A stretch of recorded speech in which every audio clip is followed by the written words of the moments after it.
श्री शिवाय नमस्तुभ्यम। हर हर महादेव। इस चैनल पर हम आपको गुरुजी पंडित प्रदीप मिश्रा जी के द्वारा बताए गए उपाय आसान भाषा में समझाने का प्रयास करते हैं।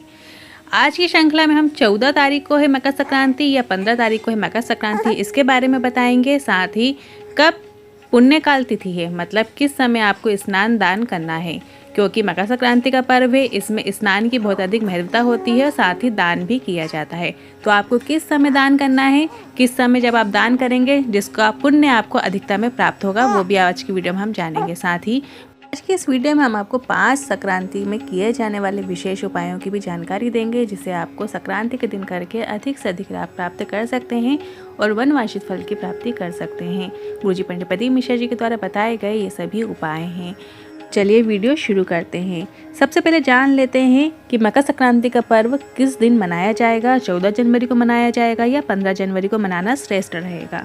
तो मकर राशि में सूर्य देव के गोचर करने पर मकर संक्रांति का पर्व मनाते हैं और इस साल सूर्य देव का गोचर मकर राशि में 14 जनवरी को सुबह 9:03 पर होगा और उसी क्षण सूर्य की मकर संक्रांति होगी। मकर संक्रांति में उदय तिथि की मान्यता नहीं है, इसमें सूर्य का मकर राशि के गोचर के समय की मान्यता है। तो ऐसे में मकर संक्रांति के पावन पर्व 14 जनवरी मंगलवार के दिन मनाया जाएगा, ना कि 15 जनवरी को। देश भर में मकर संक्रांति 14 जनवरी को मनाना ही उत्तम और शास्त्र सम्मत माना गया है।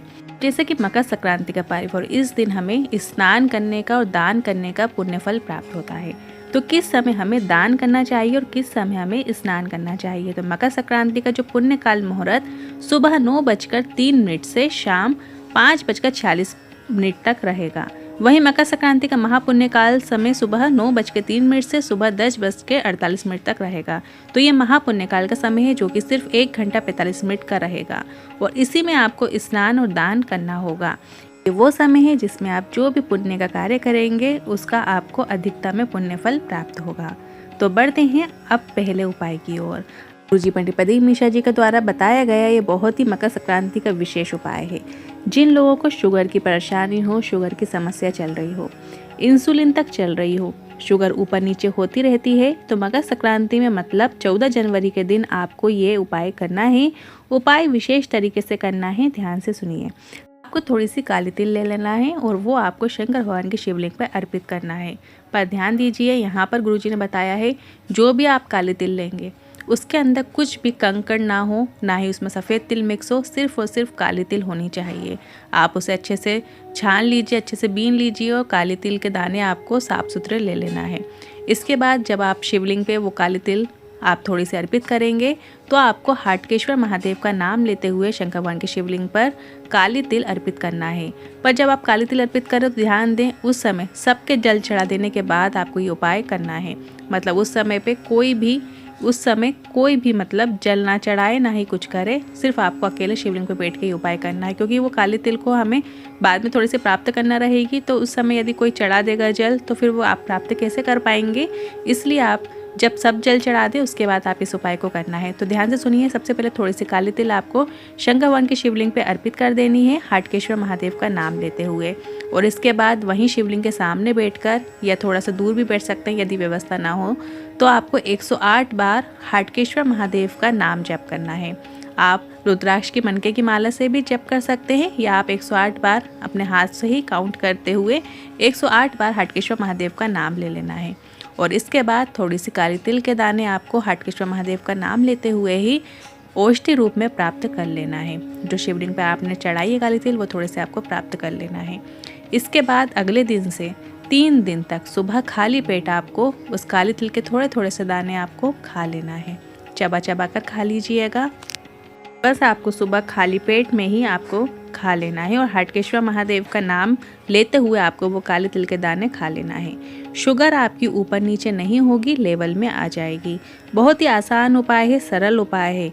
आप इस विशेष उपाय को मकर संक्रांति के दिन मतलब 14 जनवरी के दिन कर सकते हैं और विशेष लाभ ले सकते हैं, क्योंकि वर्ष भर में सिर्फ हमें एक ही बार मौका मिलता है इस उपाय को करने का। शुगर की समस्या होने पर आप इस विशेष उपाय को जरूर कीजिएगा।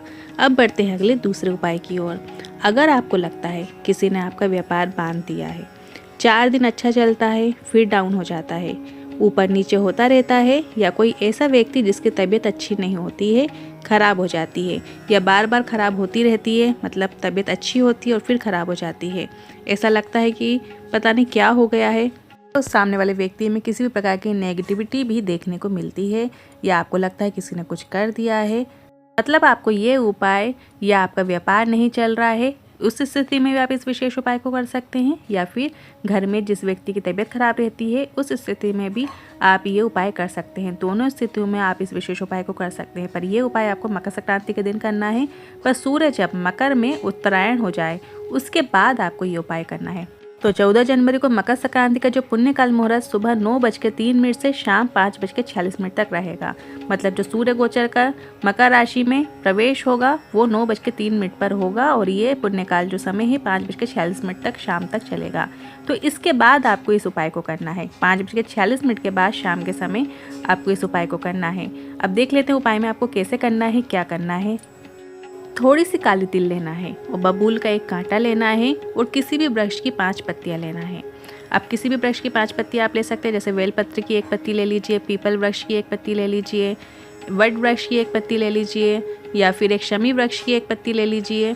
आप आंवले वृक्ष की पत्तियां ले सकते हैं या आम के वृक्ष की पत्तियां ले सकते हैं। इनमें से किसी भी वृक्ष की 5 वृक्ष की आपको एक एक करके 5 पत्ती ले लेना है। इसके बाद सभी चीज़ों को आपको अपने व्यापार वाले स्थान पर सब जगह से अवधूतेश्वर महादेव का नाम लेते हुए घुमा लेना है। अपने व्यापार वाले स्थान पर जहाँ पे आप गल्ला रखते हैं वहाँ से भी घुमा सकते हैं, या आप अपना जहाँ आपकी बैठक होती है वहाँ पे भी आप घुमा सकते हैं। तो आपको 5 पत्तियाँ और थोड़ी सी काली तिल और एक बबूल के कांटे को घुमा लेना है। इसके बाद आपको अवधूतेश्वर महादेव का नाम लेते हुए घुमा लेना है। जब आप घुमाएंगे तो आपको एंटी क्लॉकवाइज घुमाना है। मतलब जैसे हम नज़र उतारते हैं या हमारी जो घड़ी चलती है, घड़ी सीधी चलती है तो आपको जिस दिशा में घड़ी के कांटे चलते हैं उससे अपोजिट डायरेक्शन में आपको उतारना है। किसी भी चीज़ का हम जब उतारा करते हैं तो एंटी क्लॉकवाइज करते हैं। तो इस तरीके से आपको अवधूतेश्वर महादेव का नाम लेते हुए ये सभी सामान आपको घुमा लेना है। इसके बाद आप किसी बहते हुए पानी में ये सामान आपको छोड़ देना है। काली तिल, 5 पत्तियाँ और कांटा जो आपने बबूल का लिया है ये आपको छोड़ देना है, या आप किसी चौराहे में या किसी वृक्ष के नीचे भी आप डाल सकते हैं। इसी प्रकार जो व्यक्ति बीमार होता है उससे भी आप स्पर्श करवा लीजिए, या फिर उसके ऊपर से आपको 21 बार उतार लेना है। वही प्रोसेस रहेगी 21 बार उतारने की। अवधूतेश्वर महादेव का नाम लेते हुए एंटी क्लॉकवाइज आपको उतार लेना है। घड़ी के कांटे जिस दिशा में चलते हैं उससे विपरीत दिशा में आपको अपना हाथ घुमाना है। 21 बार घुमाते हुए अवधूतेश्वर महादेव का नाम लेते हुए वो सभी सामग्री आपको किसी चौराहे में डाल देना है, या चौराहे में नहीं डाल सकते तो आप किसी बहते हुए पानी में डाल देना है, या बहता हुआ पानी भी आपके शहर में नगर में नहीं है तो आप फिर किसी वृक्ष के नीचे भी सभी सामग्री छोड़ सकते हैं। ये उपाय भी सिर्फ और सिर्फ मकर संक्रांति में ही किया जाने वाला विशेष उपाय है। ये वर्ष भर में सिर्फ एक बार मकर संक्रांति आती है और इसी मकर संक्रांति में आपको ये उपाय करने का मौका मिलता है। तो बिल्कुल चूकना मत, आप इस उपाय को ज़रूर करना और इसका लाभ लेना। अब बढ़ते हैं अगले तीसरे उपाय की ओर। गुरुजी का बताया बहुत ही विशेष उपाय है। हाथ में यदि कहीं कंपन हो रहा है या पाँव में कंपन हो रहा है, आप देखेंगे जब आप अपना हाथ उठाते हैं, जैसे किसी किसी का हाथ एकदम कंपन करता है, हाथ हिलता है, ठीक से उठ नहीं पाता है, या डॉक्टर ने कहा है कि बाईपास सर्जरी करनी पड़ेगी, या शरीर में कहीं नसें चौक हो गई हैं, तो ऐसी स्थिति में भी आप मकर संक्रांति पे ये विशेष उपाय कर सकते हैं। कि मकर संक्रांति पे आपको उपाय तो करना ही है, साथ में गुरुजी ने बताया है कि कम से कम 14 लोगों को आप मकर संक्रांति पर नाम का दान करें।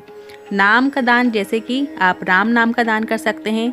14 लोग जैसे एक एक करके जैसे मिलते हैं, बीच में आप कहीं जा रहे हैं तो आपको उनको राम नाम का दान करना है, या शिव नाम का दान कीजिए, या श्री शिवाय नमस्तुभ्यम बोल दीजिए। बस आपको राम राम कह देना है, सामने वाले को श्री शिवाय नमस्तुभ्यम कह देना है। इस तरीके से आपको नाम का दान करना है। देखते हैं उपाय कैसे करना है। जिन लोगों के हाथ पांव में कंपन हो रहा है, नसें चौक हो गई हैं, या बाईपास सर्जरी के लिए डॉक्टर ने कह दिया है, तो देखिए आपको पहले तो जो दवाई डॉक्टर ने दी है, जो चीज़ें बताई हैं, वो सभी तो आपको करना ही है। साथ साथ आपको मकर संक्रांति पे ये विशेष उपाय करना है। वर्ष भर में सिर्फ एक बार ही आपको ये मौका मिलता है इस उपाय को करने का। तो एक कलश जल ले लेना है और उसमें थोड़ी सी आपको काली मिर्च पीस कर डाल देना है। जो काली मिर्च आती है आपको उसमें सेगी नहीं डालना है, उसको थोड़ी सी पीस लेना है, बारीक कर लेना है, और फिर आपको एक कलश जल के अंदर आपको मिला लेना है, डाल लेना है। और जब सूर्य मकर राशि में प्रवेश करते हैं उस समय पे आपको अर्घ देना है सूर्य नारायण भगवान को। जब आप सूर्य नारायण भगवान को अर्घ देंगे तो जो जल है जो ज़मीन पर गिर रहा है या किसी पात्र में आप गिरा रहे हो, झेल रहे हो, तो वो जल आपको जहाँ हाथ में कंपन चल रहा है या पैर में कंपन चल रहा है वहाँ पर आपको उस भाग पर वो जल लगा लेना है। या नसें चौक चल रही हैं तो उस जगह पर आपको लगा लेना है। तो ये विशेष उपाय आपको मकर संक्रांति के दिन ही करना है, सिर्फ एक बार आपको ये उपाय करना है। गुरुजी ने कहा है कि 3 से 4 महीने में आपको लाभ देखने को ज़रूर मिलेगा। और मकर राशि का दिन शंकर भगवान की पूजा का भी विशेष दिन माना गया है। गुरुजी पंडित प्रदीप मिश्रा जी के द्वारा बताया गया बहुत ही सरल और आसान उपाय है। आप इस उपाय को मकर संक्रांति के दिन मतलब 14 जनवरी के दिन ज़रूर कीजिएगा और लाभ लीजिएगा। अब बढ़ते हैं अगले चौथे उपाय की ओर। यदि आपके ऊपर बहुत अधिक कर्जा चढ़ा हुआ है, आप कर्जा चुका नहीं पा रहे हैं, सर पे बहुत अधिक कर्जा हो गया है, तो मकर संक्रांति के दिन कर्जा चुकाने के लिए बहुत ही अच्छा उपाय और लाभकारी उपाय गुरुजी का बताया गया है। साथ ही यदि आपने किसी को पैसे दिए हैं और वो पैसे आपके लौटा नहीं रहा है तो ऐसे में भी आप इस उपाय को कर सकते हैं। बस आपको इस उपाय को करने के लिए तांबे के पात्र में 1 कलश जल ले लेना है और उसमें आपको चने की दाल के 7 दाने ले लेना है। थोड़ा सा कुमकुम जिसे हम रोली भी कहते हैं वो थोड़ा सा आपको चुटकी भर डाल लेना है। इसके बाद आपको 3 शमी पत्र लेना है, 3 शमी पत्र भी उस जल कलश के अंदर डाल लेना है। अब देखिए शमी पत्र कैसा होता है, एक जो पत्ती होती है जिसमें बारीक बारीक पत्तियां लगी होती है वो आपको 1 पत्ती लेना है। ऐसे करके आपको 3 पत्ती ले लेना है। 3 पत्ती शमी पत्र की आपको उस जल कलश के अंदर डाल लेना है। साथ ही आपको 1 बेल पत्र भी उस जल कलश के अंदर डाल लेना है। एक बार फिर से सामग्री सुन लीजिए। 1 लोटा जल, उसमें 7 दाने चने की दाल के, थोड़ा सा कुमकुम जिसे हम रोली कहते हैं, 3 शमी पत्र और 1 बेल पत्र, ये आपको सभी डाल लेना है। इसके बाद आपको सूर्य नारायणी भगवान के जो दर्शन करना है सुबह के समय जब सूर्य मकर राशि में प्रवेश करता है उस समय आपको सूर्य भगवान के दर्शन करना है। इसके बाद आपको उत्तर मुख होकर अर्घ देना है। आपको जब आप अर्घ देंगे तो लास्ट का जो थोड़ा सा जल बचा है और जो सभी सामग्री उस जल कलश के अंदर जैसे चने की दाल, शमी पत्र, वेल पत्र उस जल कलश के अंदर बची हुई हैं, जब आप वेल पत्र, शमी पत्र एक साथ जब छोड़ेंगे तो अपने मन में भान करें कि हे भोलेनाथ, हे बाबा, मेरे ऊपर इतना कर्जा चढ़ा हुआ है, आप जल्दी से जल्दी मेरा कर्जा चुकाने की मुझ पे कृपा करें, जल्द से जल्द ये कर्जा चुके ताकि हम चिंता मुक्त रहें।